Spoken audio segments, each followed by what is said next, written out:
We welcome you all once again to this online Sunday service. हम एक और बार आप सभी को इस ऑनलाइन सेवकाई में स्वागत करते हैं। And this is the last service of this year. इस साल का ये आखिरी सर्विस है। And so the Lord has been for the past couple of weeks warning us through this teaching that we need to wake up to the things that are about to die in our lives. हमें पिछले कुछ हफ्तों से पवित्र आत्मा हमें ये चीज की याद दिला रहे हैं कि जाग जाओ, जो भी चीज पुनर्जीवित करे वो चीजों को जो हमारे जीवन में मृत्यु पा चुकी है। The worst thing that can happen to you in our lives is that things start to die and we don't even realize that they are dying. Amen. सबसे बुरी बात हमारे जीवन में यही हो सकती है कि हमारे जीवन में अनेक चीजें मरी हुई अवस्था में जा रही है, मुर्दे की अवस्था में जा रही है और हमें वो पता भी ना चले। In other words, instead of going forward, we are actually going back and we don't realize. आगे बढ़ने के बजाय हम पीछे की तरफ बढ़ रहे हैं और हमें ये पता भी नहीं चलता है। And even if we are not going back, simply being stagnant, being in one place and not moving forward is also a sign of a slow death. आगे ना बढ़ पाने से भी अगर हम एक ही जगह पे रुके हैं, कोई बढ़ोतरी हमारे जीवन में नहीं हो रही है, हम वहीं के वहीं अटके हुए हैं, वो भी जो है हमारे जीवन में एक धीमी तरह की मृत्यु जो है उसे कहा जा सकता है। See, because from the outside we might seem that we are alive and we are moving forward. बाहरी से अगर हम देखें तो हमें ये लगेगा कि जो है हम जीवित है, हम आगे बढ़ रहे हैं। And we might even see from the outside to the world that nothing is wrong and it's okay the way we are.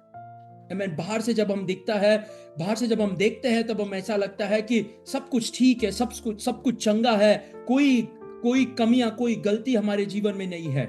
But according to God's standards, we need to go from glory to glory.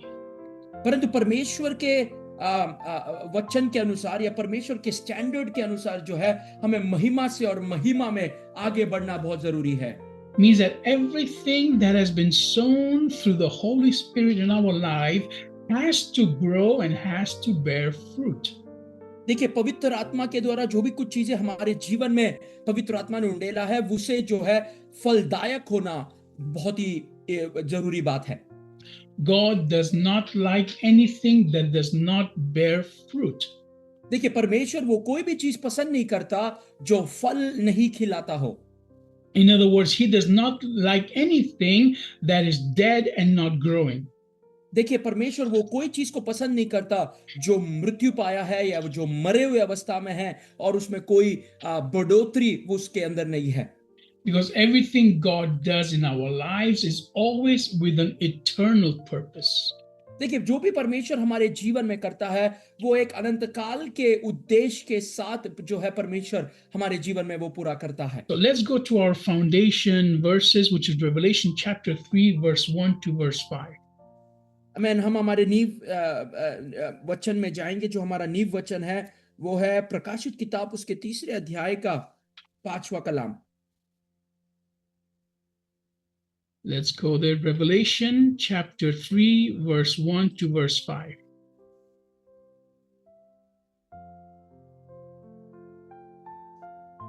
I will read the whole thing and then Pastor, you can go and read it in. So, to the messenger of the church in Sardis, write, the one who has the 7 spirits of God and the 7 stars says this, I know what you've been doing. You are known for being alive, but you are dead. Be alert and strengthen the things that are left, which are about to die. I note that your actions are incomplete before my God. So remember what you received and heard, obey it and repent. If you're not alert, I will come like a thief, and you won't know the time when I come to you. But you have a few people in Sardis who have not soiled their clothes. They will walk with me in white clothes because they are worthy. The person who conquers in this way will wear white clothes, and I will never erase him from the book of life. I will acknowledge his name in the presence of my Father and the angels. आमीन। Sardis की कलीसिया के दूत को यह लिखा, जिसके पास परमेश्वर की 7 आत्माएं और 7 तारे हैं, वह यह कहता है कि मैं तेरे कामों को जानता हूं। तू जीवित तो कहलाता है, पर है मरा हुआ। जागृत हो और उन वस्तुओं को जो बाकी रह गई है और जो मिटने को है, उन्हें दृढ़ कर, क्योंकि मैंने तेरे किसी काम को अपने परमेश्वर के निकट पूरा नहीं पाया। इसीलिए स्मरण कर कि तूने कैसी शिक्षा प्राप्त की और सुनी थी, और उसमें बना रहा और मन फिरा। यदि तू जागरूक ना रहेगा तो मैं चोर के समान आऊंगा, और तू कड़पी ना जान सकेगा कि मैं किसी घड़ी तुझ पर आ पाऊंगा। पर हाँ, सरदीस में तेरे यहाँ कुछ ऐसे लोग हैं जिन्होंने अपने अपने वस्त्र अशुद्ध नहीं किए। वे शेवत वस्त्र पहने हुए मेरे साथ घूमेंगे, क्योंकि वे इस योग्य है। जो जय पाए उसे किसी प्रकार शेवत वस्त्र पहनाया जाएगा, और मैं उसका नाम जीवित के पुस्तक में से किसी रीति से ना काटूंगा, और उसका नाम अपने पिता और उसके स्वर्गदूतों के सामने मान लूंगा। So here very clearly the Lord is teaching us a few things which I want to go over again with some of you that were not here before. And that is that, first of all, you look alive from the outside, but inside you are dead. देखिए, मैं कुछ चीजों के पवित्र आत्मा जो याद दिला रहे, जिन लोग पिछले हफ्ते नहीं थे, उनके लिए मैं दोहराना चाहता हूं। परमेश्वर यह कहता है कि तुम बाहर से जीवित कहलाते हो, परंतु तुम मरे हुए हो। In other words, you can fake what you are doing in front of everybody else, but God sees deep inside your heart what is dying. देखिए, आप सभी के सामने जो है, आप झूठ मूठ का नाटक तो कर सकते हो कि आप किस प्रकार हो, क्या हो, परंतु आप अंदर ही अंदर में मर रहे हो। That's why God says, wake up and admit and recognize where you are dying. और इसीलिए परमेश्वर ये कह रहा है कि जागो, जागृत रहो, जागो, और ये बात देखो कि कहां पर, किस चीज पर तुम मर रहे हो। You have to examine yourself from the inside and recognize how far you are from where God needs you to be. देखिए, आपको जागरूक रहना है, जागना है, और अपने आप को ध्यान देकर ये देखना है कि कहां तक मुझे पहुंचना है और मैं कहां पर हूं अभी। Now, I'm not talking only in the spiritual, I'm talking also about the natural things in your life. देखिए, मैं केवल आत्मिक चीजों के बारे में नहीं बात कर रहा हूं, परंतु जो साधारण आपके जीवन के दिन दैनिक जीवन के बारे में भी बात कर रहा हूं। It is very clear that in the spiritual, we can always do more and more, and we are supposed to do more and more. देखिए, आत्मिक जीवन में जो है, ये सर्वसाधारण है कि हमें हर प्रतिदिन जो है अधिक के अधिक करना जरूरी है। But we need to focus also in the natural and see where we are failing God. परंतु हमें जो है प्राकृतिक जीवन में भी, हमारे दिन दैनिक जीवन में भी हमें ये ध्यान देना है कि हम कहां पर परमेश्वर को अपने जीवन में जो है हम हरावट की ओर ले चल रहे हैं, या हमारे जीवन में हम हार रहे हैं। Because in verse 2, God is saying that he sees that our works, that is our physical works, are incomplete. देखिए, दूसरे वचन में हम ये देखते हैं, हम पढ़ते हैं कि जो भी हम काम कर रहे हैं, जो भी हमारा जो काम है, वो जो है अधूरा है कर हम वहां पर पढ़ते हैं। Let's read that directly in the verse. Let's go there. In verse 2, it says, be alert and strengthen the things that are left, which are about to die. I note that your actions are incomplete before my God.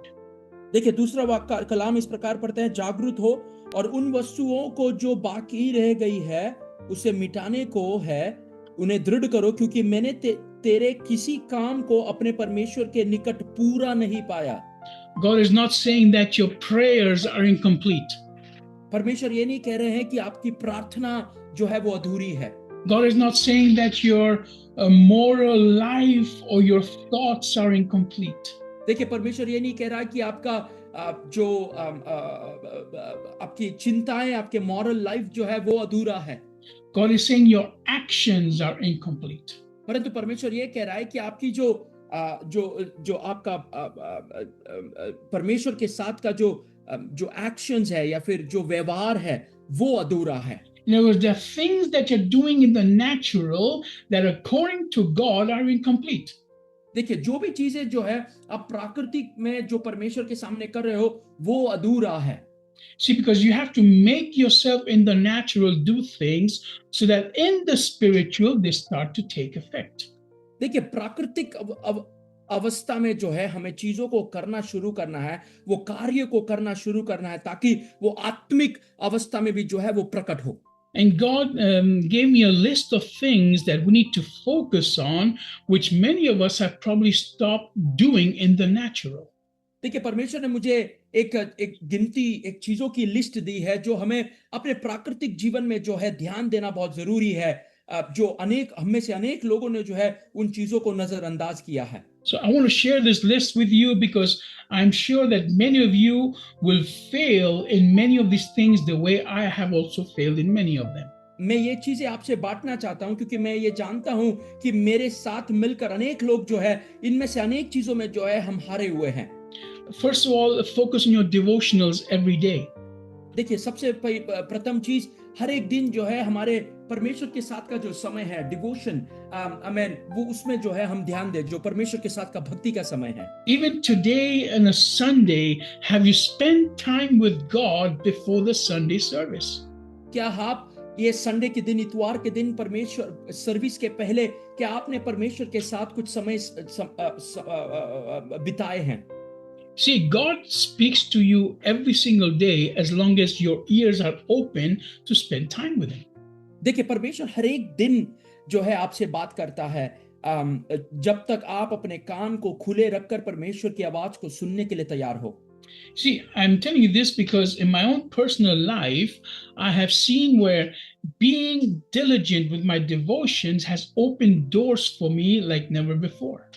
देखिए, मैं अपने जीवन के अनुभव से ये कहना चाहता हूं कि हर दिन की भक्ति और समय अलग कर कर परमेश्वर के साथ बैठने में मेरे जीवन में परमेश्वर ने ऐसे द्वार खोले हैं जो कभी पहले खुला नहीं था। Many years ago, I remember I did a devotional on a Sunday morning and God spoke to me through a specific verse. मैं ये याद करता हूं कि कुछ सालों पहले जो है एक डिवोशनल, एक मनन के समय, सुबह के समय पर परमेश्वर ने मुझसे एक जो अध्याय के बीच में से जो है एक लफ्ज कही और वो मुझसे जो है परमेश्वर ने बात किया। And that was on a Sunday morning. और वो एक संडे सुबह के समय था। And then I went to the Sunday morning service and the preacher preached about the exact same verse. और उस संडे सर्विस में जब मैं इतवार की वो कलीसिया में गया तो जो प्रचारक थे उन्होंने वही अध्याय से वही वचन जो है हमसे वहां पर प्रचार किया। And the Sunday evening service, there was a special preacher coming and he also mentioned the exact same verse. और जो है इतवार के शाम के दिन जो है एक खास प्रचारक उस दिन आमंत्रित किए गए थे, उन्होंने भी जो है वही वचन को उल्लेख किया। There God spoke to me 3 times on the same day with the same verse. देखिए, 3 दफा परमेश्वर ने एक ही वचन से जो है मुझसे बात की।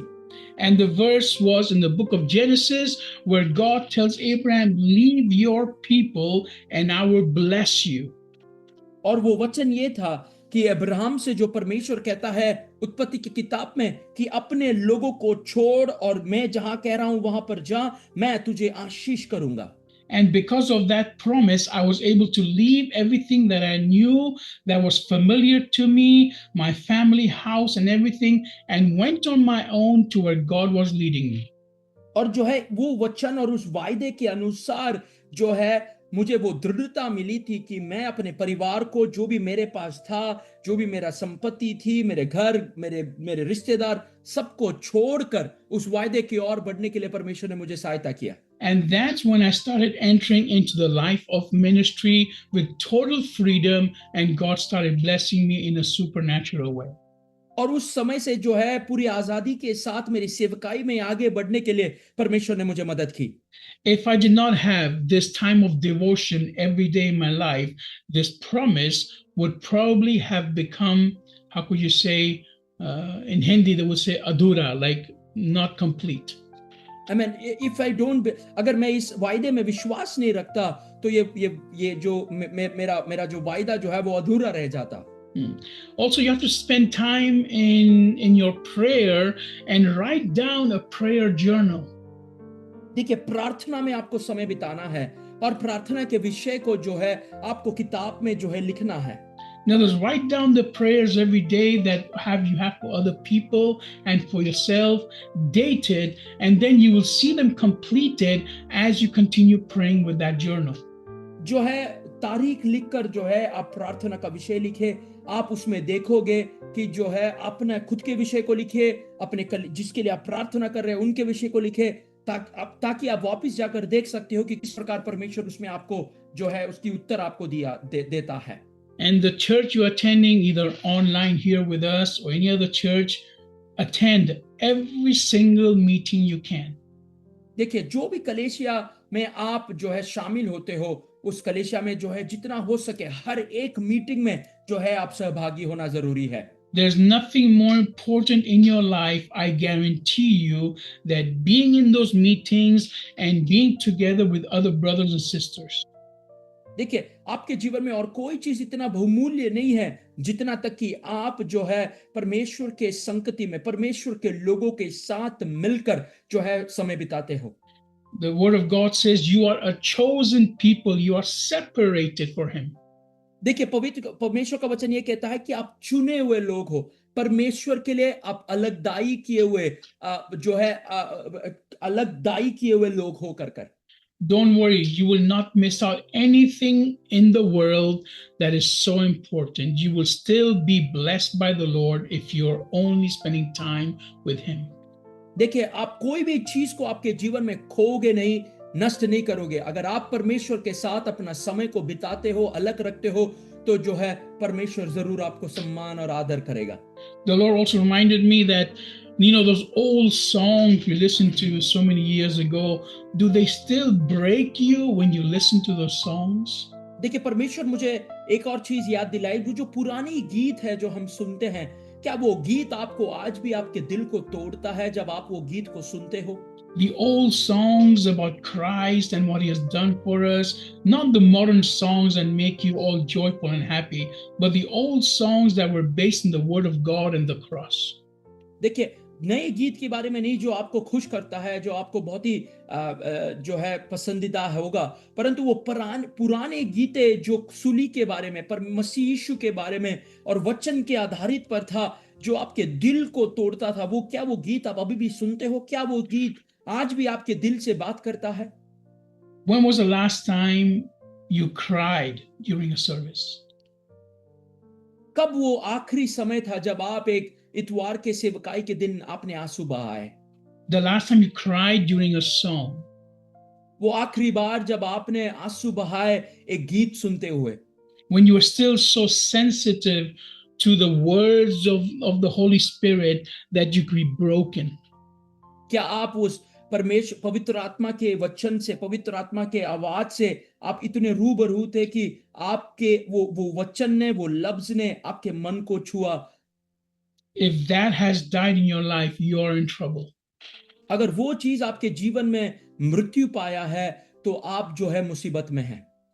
When was the last time that you started to seek the word of God for answers through his Holy Spirit instead of going through YouTube and other videos?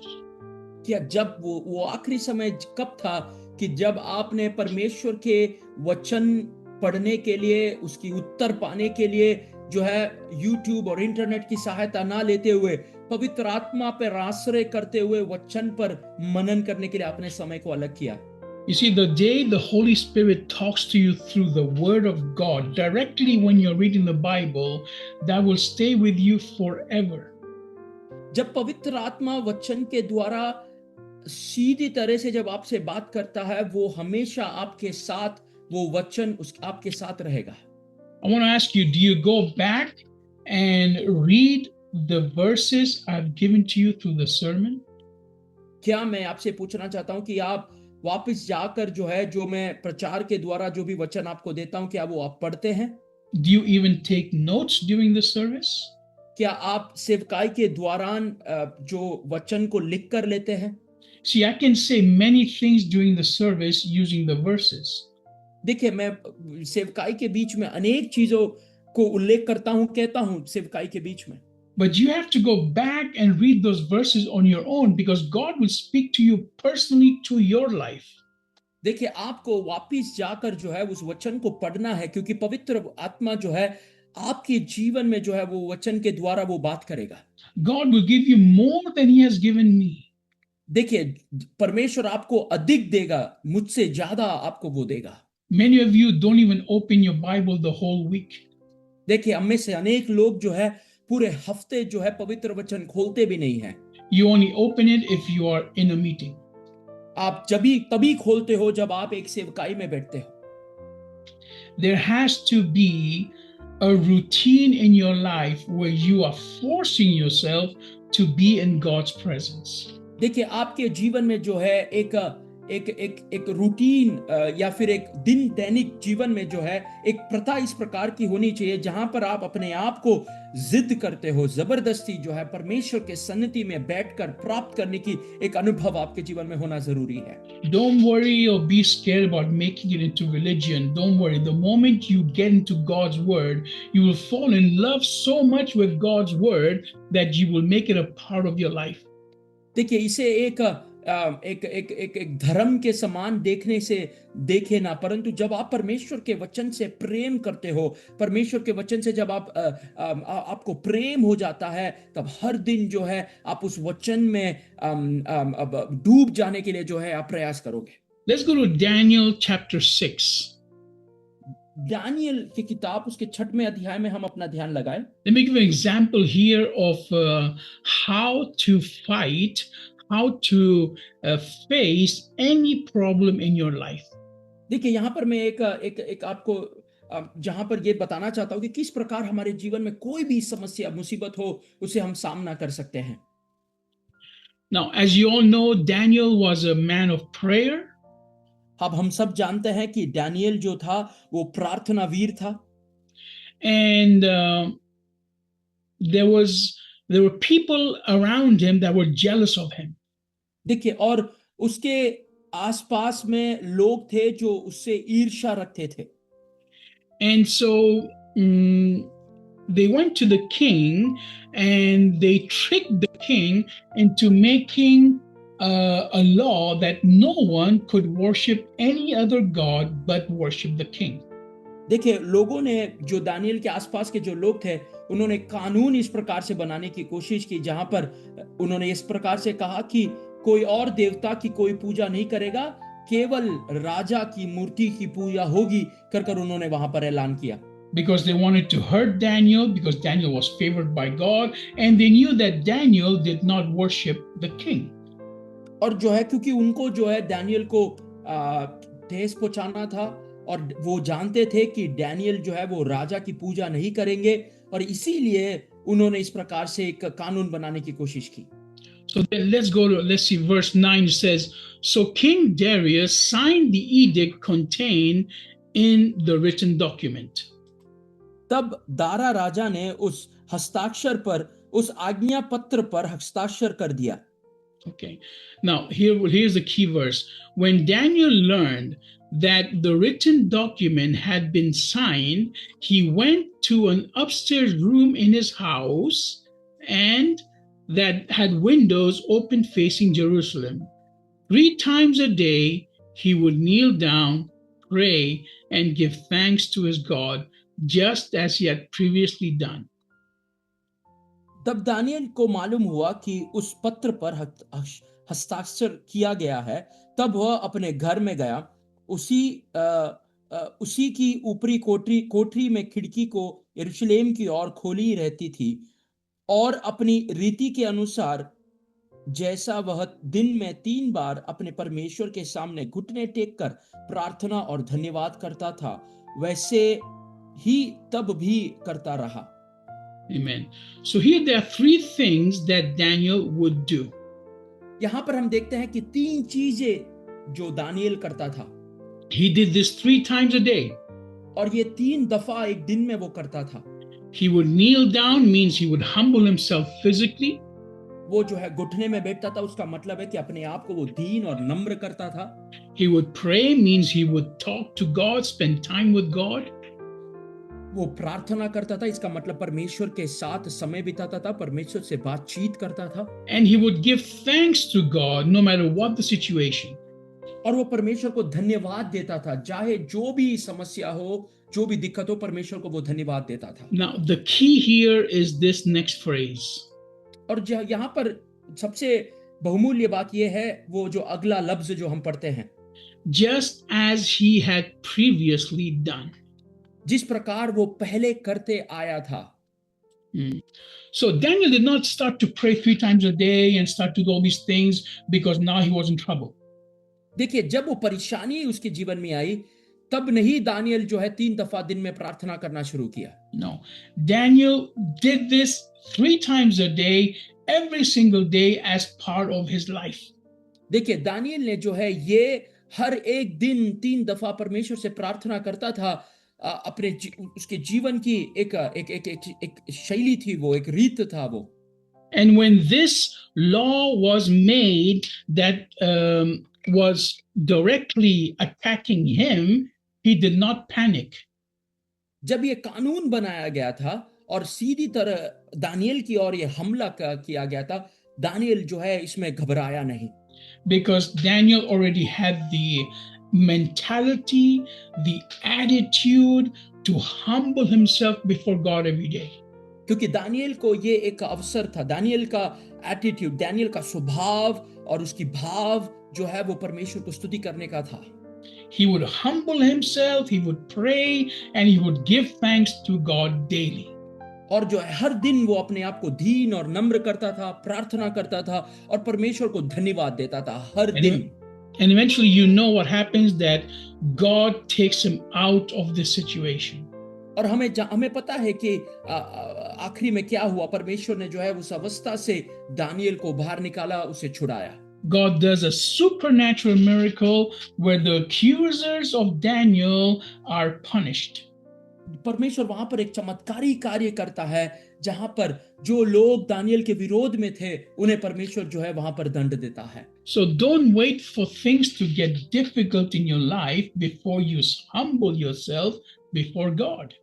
देखिए, चीजों को आपके जीवन में कठिन होने से और अवस्था कठिन होने के लिए इंतजार ना करें। Go back to your original life with Christ, to your original love, and start doing those things that you used to do in the beginning. देखिए, जो आप शुरुआत में करते थे, पहले जो करते आए थे, वो चीजों को हर दिन करने की शुरुआत करें। If you go to Revelation chapter 2 verse 1 to verse 5, प्रकाशित किताब उसके दूसरे अध्याय के तीसरे अध्याय Revelation 2, प्रकाशित किताब उसके दूसरे अध्याय के पहले से वचन जब हम पढ़ते हैं, from verse 1 to verse 5, we also read here that God is not happy with another church. देखिए, पहले अध्याय से हम 5वें कलाम तक जब हम पढ़ते हैं, वहां पर हम देखते हैं कि परमेश्वर जो है एफेसोस की कलीसिया से जो है वो संतुष्ट नहीं है। And he's telling that church, yes, I have seen your works, I have seen your efforts, but there's one thing you are missing. देखिए, परमेश्वर वहां पर कहता है कि मैं देखता हूं तुम्हारे कामों को, तुम्हारे कर्मों को, तुमने कितना परिश्रम किया है, but there's one thing you are missing, is that you have forgotten your first love. और वहां पर परमेश्वर ये कहता है कि तुम अपने पहले प्रेम को जो है खो दिए हो, भूल चुके हो, कर परमेश्वर उन्हें याद दिलाता है। You have lost that excitement to meet God every day through the word. देखिए वो जो उत्साहता है, जो खुशी है, जो परमेश्वर को हर दिन मिलने से जो आता है, उसे जो है आपने खो दिया है। You have stopped seeking my word for answers, and you keep on calling all the pastors in the world to guide you. देखिए आपने जो है मुझसे बात करने से रोक दिया है, परंतु बाकी सारे पासवान को आप बुलाते हो कि किस प्रकार मुझे आगे आप अगुवाई करोगे। You have stopped spending time with the Holy Spirit and praying with the power of the Holy Spirit, and you call everyone to pray for you. देखिए आपने जो है पवित्र आत्मा से प्रार्थना करने से जो है, समय को अलग करने से जो है आपने रोक दिया, परंतु बाकी हर एक व्यक्ति को आप कहते हो कि प्रार्थना करो। You have lost your first love. आपके पहले प्रेम को आपने खो दिया है। See, because you don't have a routine like David did. When the time gets difficult, you will not know what to do. आमीन। क्योंकि आपके जीवन में एक प्रथा नहीं है, जिस प्रकार दाऊद के जीवन पर था, जब तकलीफ के समय आती है आपको पता नहीं कि आपको क्या करना है। So the Bible is saying, if we go back to Revelation chapter 3, it tells us that you have forgotten what you learned in the beginning. प्रकाशित किताब 3 अध्याय में जब हम जाते हैं तो वहां पर हम ये पढ़ते हैं कि हमने जो है शुरुआत में जो हमने पढ़ा था वो जो है हमने खो दिया है। That's in verse 3. It says, so remember what you received and heard. तीसरे कलाम में वो लिखा है, इसीलिए स्मरण करे कि तूने किस शिक्षा प्राप्त की थी और सुनी थी। Obey it and repent. उसमें बना रहे और मन फिरा। And then in verse 5, this is a very important verse. It says, the person who conquers in this way will wear white clothes, and I will never erase him from the book of life. और ये बहुत ही बहुमूल्य वाक्य है, important वचन है। जो 5वां कलाम इस प्रकार हम पढ़ते हैं, जो जय पाए उसे इसी प्रकार से श्वेत वस्त्र पहनाया जाएगा और उसका नाम जीवित के पुस्तक से मैं कभी नहीं, किसी भी रीति से नहीं काटूंगा। So this warning that we are giving today is first of all for the believers. ये जो चेतावनी जो मैं आज आपसे बांटना चाहता हूं, ये पहले तो विश्वासी लोगों के लिए है। Do not enter 2026 without being warned of the things that have died in your life. देखिए 2026 में जो है प्रवेश ना करे, ये ना जानते हुए कि आपके जीवन में कौन सी चीजें मरी हुई है। God is saying, if you do not repent and change those things and go back to your original love with me, you will not make it. परमेश्वर ये कहता है कि अगर आप उन चीजों को बदले बिना, अगर मेरे पहले प्रेम के साथ मिलकर आप नहीं आए, तो जो है आप जो है आगे बढ़ोगे नहीं। Because in the same verse it says that if you do not repent this way, I will take out your name from the book of life. परमेश्वर का वचन बहुत ही सफाई से ये कहता है कि अगर आप जो है इस प्रकार नहीं करोगे तो जो है मैं तुम्हारे जीवन के पुस्तक से तुम्हारा नाम मैं मिटा दूंगा। In other words, you have received salvation, you have done the Lord's prayer. देखिए आपने परमेश्वर की प्रार्थना की है, आपको जो है उद्धार मिला है। You started walking with him correctly. आप जो है परमेश्वर के साथ मिलकर चलने लगे। Your life was turned around for a good thing. आपका जीवन जो है वो अच्छे के लिए बदला था। But you have diverted from that first love. परंतु आप वो पहले प्रेम से जो है बदल चुके हो। You are not in love with the word the way you used to be. देखिए परमेश्वर के वचन से जिस प्रकार आप प्रेम रखते थे, उस प्रकार आपको अभी प्रेम नहीं है। You're not loving the Holy Spirit the way you used to love him. जिस प्रकार आप पवित्र आत्मा को प्रेम रखते थे, उस प्रकार आप अभी पवित्र आत्मा से प्रेम नहीं रखते हो। If you don't have that fire that you had in the beginning, Jesus Christ himself will erase your name from the book of life. अगर वो आग, वो भक्ति अगर आपके जीवन में नहीं है, तो पवित्र आत्मा यीशु मसीह खुद आपको जीवन के पुस्तक से जो है वो काट देगा। If you're not moving forward and growing both in the natural and the spiritual, you are dead according to God. अगर आप आगे नहीं बढ़ रहे हो, दोनों प्राकृतिक अनुभव में भी और आत्मिक अनुभव में भी, परमेश्वर कहता है कि आप मरे हुए हो। According to God, you have failed. परमेश्वर के अनुसार आप हार चुके हो। So before next year, you need to repent right now.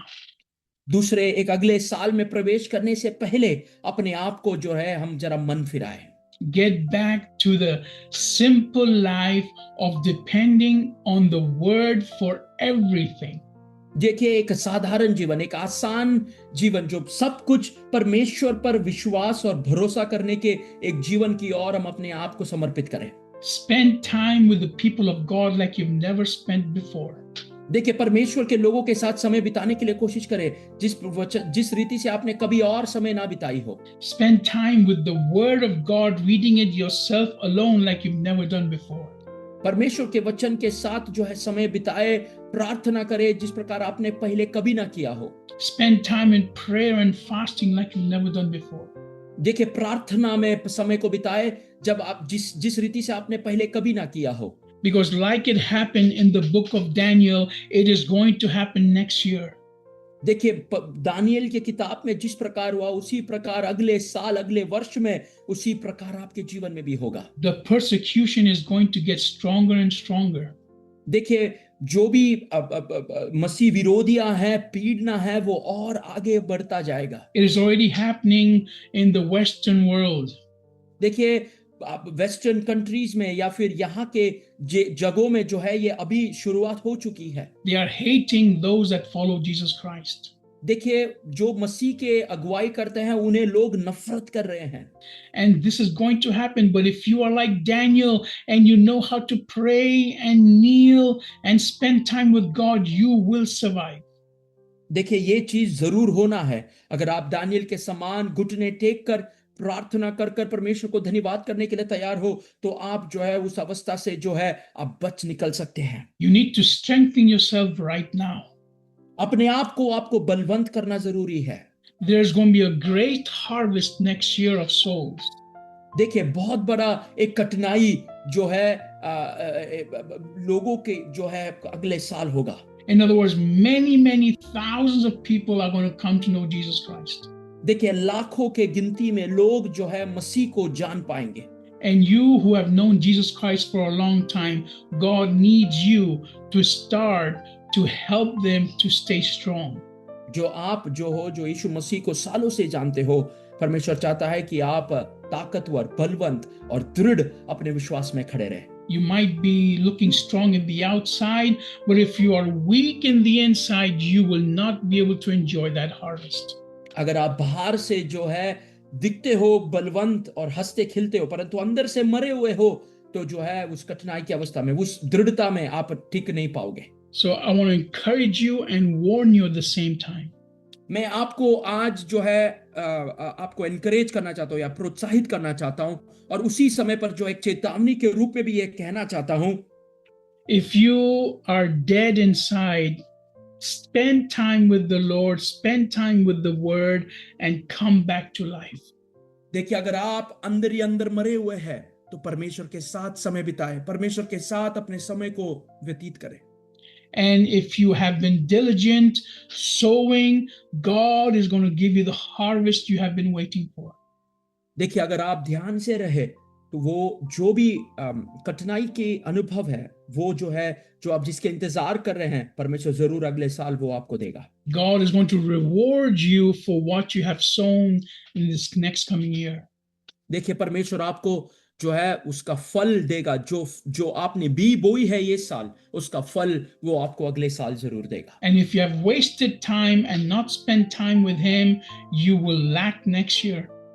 अगर आपने समय को बिताया नहीं है परमेश्वर के साथ, अगर आपने समय को वेस्ट किया है ये साल, तो जो है अगले साल जो है आपको वो कठिनाई नहीं मिल पाएगी। So therefore, start today, repent and start sowing in God's kingdom.